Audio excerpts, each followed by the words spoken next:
Hi guys, welcome back to the channel, and today we have another fantastic head-to-head for you. We've got the Mizuno 245 iron against the legendary P790. Remember, if you like our videos, please hit that subscribe button and tell all your golfing friends.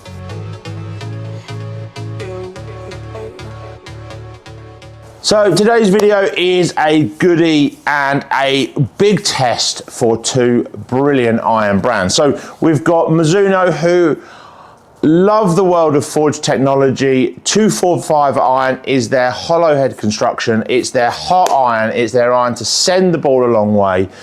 It's one of the irons that has really tried to disrupt this market, if you like. Mizuno, we know in previous years, have wanted to stay traditional in their lofts. They've wanted to stay traditional to what a golfer wanted. However, when you've got the likes of P790, the likes of T200, those irons coming through from other manufacturers, your range is going to get left behind, because ultimately the golfer wants a little bit more distance. They want to keep field, but they want to make the game as easy as possible. So a few years back, Mizuno introduced this construction.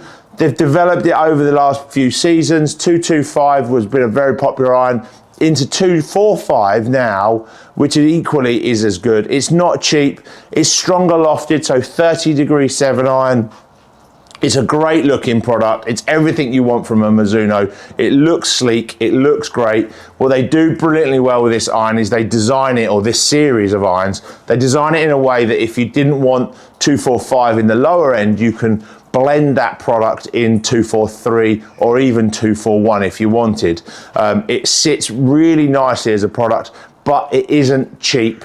I mean, no irons in this category are cheap anymore. It is an expensive iron, but it does perform, and it has performed on test before. However, today we are going to put it up against an iron that in the last 10 years, let's say, has dominated the market, probably took and became the mover in this hollow head construction. And Taylormade know that. They haven't really messed around with the iron too much.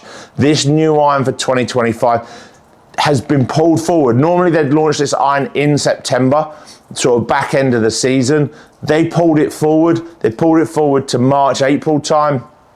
And this iron has moved off the shelves, because your P790 guy, if he's had it 2 years ago, 3 years ago, or a couple of generations old, he can just upgrade to this model knowing what he's going to get. It's easy, it's simple. Yes, they've tweaked the model. Yes, they've put a little bit more weight down in the longer irons, or shifted the CG a little bit, so your 4 iron, your 5 iron a little bit easier to get up in the air. It looks sleek, it looks lean.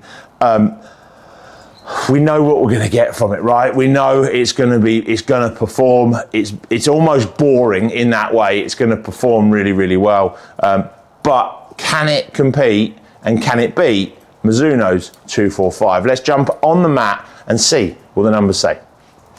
So we'll jump on the mat. We're going to have a look at the numbers in a second, but first and foremost, let's pop them both next to each other. And I mean, they are really similar in product. Again, it's amazing, isn't it, when you get into a category of irons that they end up looking very similar when you lay them behind the ball.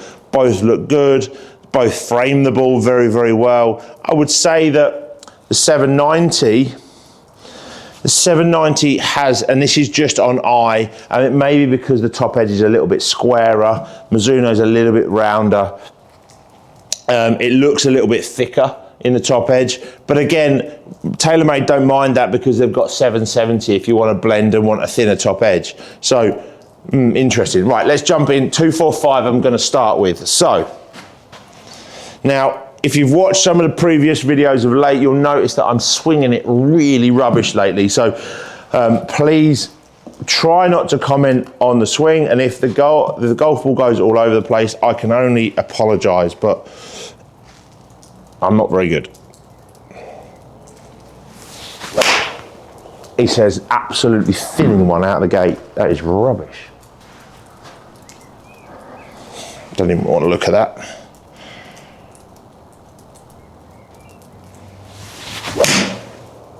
Oh yeah, a little bit buttery, nice and soft. Mizuno, that was more like it. It was good.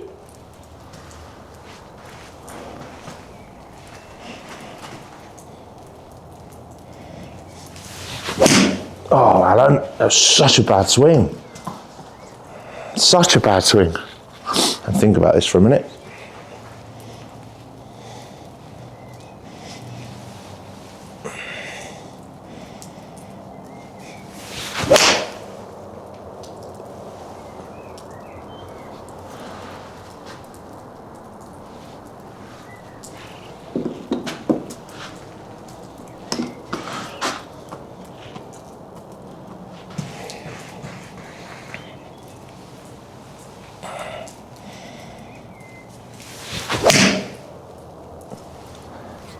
When you get 245, it pops up quite nicely.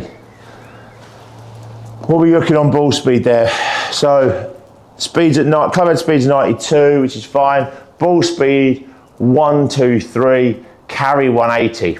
That's pretty solid. Quite like that.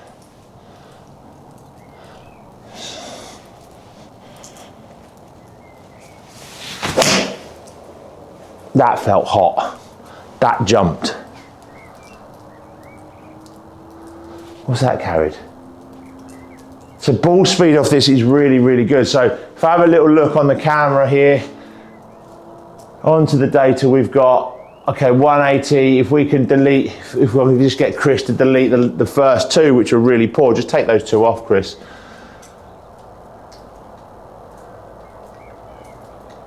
So we've got an average of 177 carry, 181 being the highest, spin's not too bad. What's the ball speed out of there? 121, 123, pretty solid. A nice height. You know, the one thing that I've noticed in some of these irons, they're coming out quite flat. 106, 106 feet in the air, 102 on average, 106 feet is pretty good for me. Land angle's pretty solid. So really, really good iron. We know 245 is good, but can P790 match it? Now, I've played 770 the last couple of years, not 790 because I think it's too chunky, but we know how powerful this iron is. So, oh, that's ridiculous. Please get the number on that.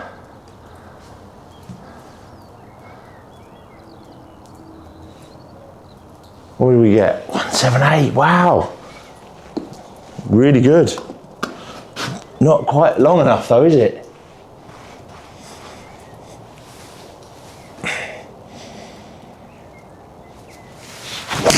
Oh no, that was dreadful. If you've watched that on camera, you need to just shut your eyes. That was horrific.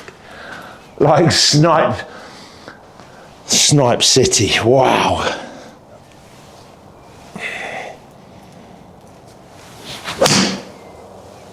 Love that flight. That one felt like it jumped a little bit higher, popped up a little bit higher in the air, which was really good. What was the 114 feet? There we go. So nice high flight. 190 carry, 122 ball speed, 48 land angle. It's really tight, isn't it? Okay, one more. So you're gonna get one more good one, so we can. Have you got dispersion there, Chris? Can you change it to? While we're talking on camera, let's try and change it to. Now we obviously, that's a really rad one. Let me delete that one. That was really poor. I was chatting away in my head.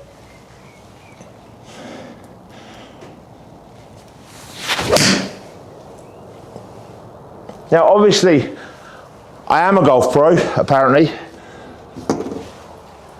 But one of the things that is really, really important is that I don't play very often, and therefore my golf is pretty shoddy. However, when we put clubs to the test, I've still got that ability to give you a subjective view on what I think is going to perform. Now, when you look at the data here, what we can see straight away is that the orange, there's the P790, is a sneaky little bit longer. We've got rid of the really dodgy ones of both, if you like. A little bit tighter. You can see I can push it right as well.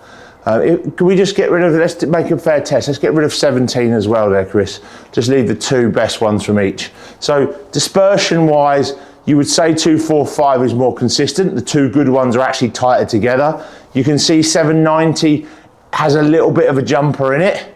You know, the gap between the good and the bad is about 10 yards.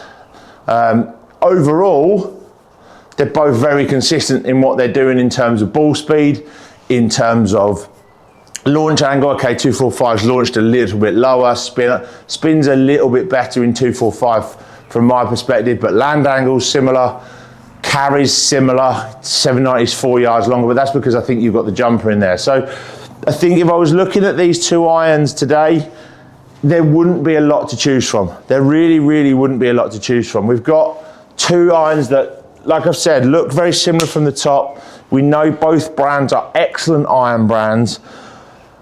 Price-wise, 790 probably will sneak it on price, just depending on what options you want, grip shaft. The one benefit that Mizuno do is most of the shaft option changes and grip changes are free of charge. So although their initial price might be a bit higher, you can have a little bit more flexibility. There's not as many upcharge costs in the Mizuno. However, in 790, although there are 1,000,001 options, if you want something really fancy or really funky, or you want a multi-compound on it, there is a little bit of an upcharge going on. So if you were to kind of go basic models, 790 is going to come out a little bit cheaper. If you're going to sort of jazz it up a little bit and put a funky grip on, you'll probably see they're very close in price. In terms of performance-wise, they're very similar as well. I think if I'm a player that wants consistency of control of the distance and doesn't want a jumper, doesn't want something that's ultra hot, I think I'm going to have to pick 245. If I'm looking for a fun club to smash around, get a bit of distance, want to hit it a bit further, not worried about that odd one that flies a little bit further, then 790 is the club. So both irons are brilliant. Both irons perform well. It's going to be a tough one. It's going to come down to, obviously, as it always does, you, the player. Which one do you prefer? Which one do you like the look of?